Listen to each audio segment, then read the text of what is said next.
नमस्कार प्यारे बच्चों, मैं परवीन कुमारी शिक्षा विभाग चंडीगढ़ से आप सभी का स्वागत करती हूं और ये उम्मीद करती हूं कि आप सभी की पढ़ाई बहुत अच्छे से चल रही होगी। प्रिय बच्चों, आज हम कक्षा 8 के सामाजिक अध्ययन का हमारी आपराधिक न्याय प्रणाली इस विषय पर चर्चा करेंगे। बच्चों, पिछले अध्याय में आपने पढ़ा कि न्यायपालिका क्या होती है। न्यायपालिका वह संस्था होती है जो हमारे अधिकार हमें मुहैया कराती है और वो प्रक्रिया जिसके तहत किसी घटना को आंका जाता है और निर्णय लिया जाता है न्यायपालिका में, उसे हम कहते हैं न्याय प्रक्रिया। इसे बहुत अच्छे से समझने के लिए चलिए एक कहानी पर गौर करते हैं। कहानी आपकी NCERT की पाठ्य पुस्तक में दी गई है। शांति हेम्ब्राम नाम की एक महिला है जो घरों में काम करती है, यानी एक घरेलू नौकरानी है। श्रीमती शिंदे के यहाँ वो काम करती है और एक दिन अचानक श्रीमती शिंदे का एक हार गुम हो जाता है और शक जाता है शांति हेम्ब्राम पर। जब उसके कमरे की तलाशी ली जाती है तो 10,000 रुपये की नकदी बरामद होती है। श्रीमती शिंदे के जो पति हैं वो थाने जाकर FIR दर्ज कराते हैं। पुलिस छानबीन के लिए आती है और शांति हेम्ब्राम को साथ ले जाती है। शांति हेम्ब्राम बार बार यही कहती है कि उसने चोरी नहीं की और वो पैसे उसकी अपनी मेहनत की कमाई के हैं। अगले दिन शांति का भाई आता है और वह भी यही बात दोहराता है कि शांति बेकसूर है, लेकिन सब इंस्पेक्टर मिस्टर राव अपने अधिकार का गलत प्रयोग करता है और 2 दिन शांति हेम्ब्राम के भाई को जेल में रखकर उससे जो है मार पिटाई करता है। अब शांति हेम्ब्राम सोचती है कि शायद अब उसकी बाकी की जिंदगी जेल में कटेगी, क्योंकि पैसे तो उसके सारे पुलिस हिरासत में थे।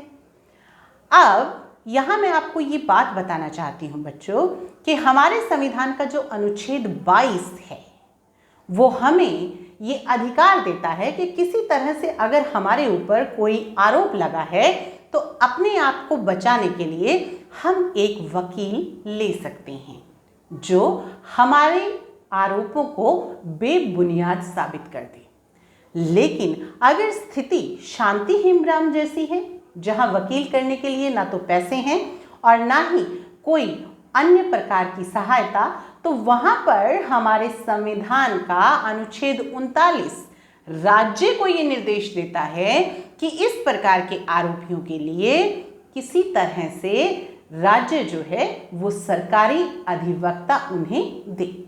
शांति हेम्ब्राम को भी कमला राय नाम की एक सरकारी अधिवक्ता दे दी जाती है।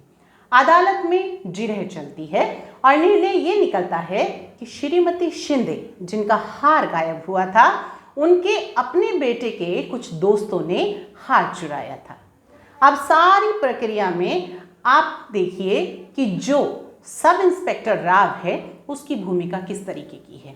उसने शांति के बार बार कहने पर भी नहीं माना कि वो एक बेकसूर औरत है। चलिए ये बात भी मान लेते हैं, लेकिन उसके भाई को बेवजह 2 दिन हिरासत में रहकर पीटना सही नहीं था। यहाँ मिस्टर राव ने अपने अधिकार का दुरुपयोग किया। अब जब हमारा केस शुरू हुआ था तो सबसे पहले FIR दर्ज हुई थी। बच्चों, FIR क्या होती है इसके विषय में समझते हैं। FIR फर्स्ट इंफॉर्मेशन रिपोर्ट, यानी प्रथम सूचना रिपोर्ट, पुलिस को दी गई, सबसे पहले दी गई जो सूचना सबसे पहले दी जाती है। और ये सूचना मौखिक भी हो सकती है और लिखित भी हो सकती है, यानी वह सूचना जो पुलिस को दी जाती है किसी घटना के बारे में, चाहे वो लिखित है चाहे मौखिक, उसे हम क्या कहते हैं? FIR। अब आपको पता चल गया होगा कि FIR क्या होती है। इसे हम प्राथमिकी भी कहते हैं, प्राथमिकी दर्ज करना।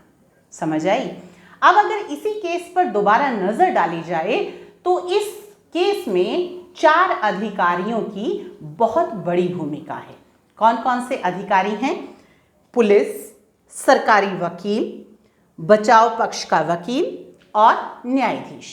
इन सभी अधिकारियों की अलग अलग भूमिका रहती है। बात शुरू करते हैं पुलिस से।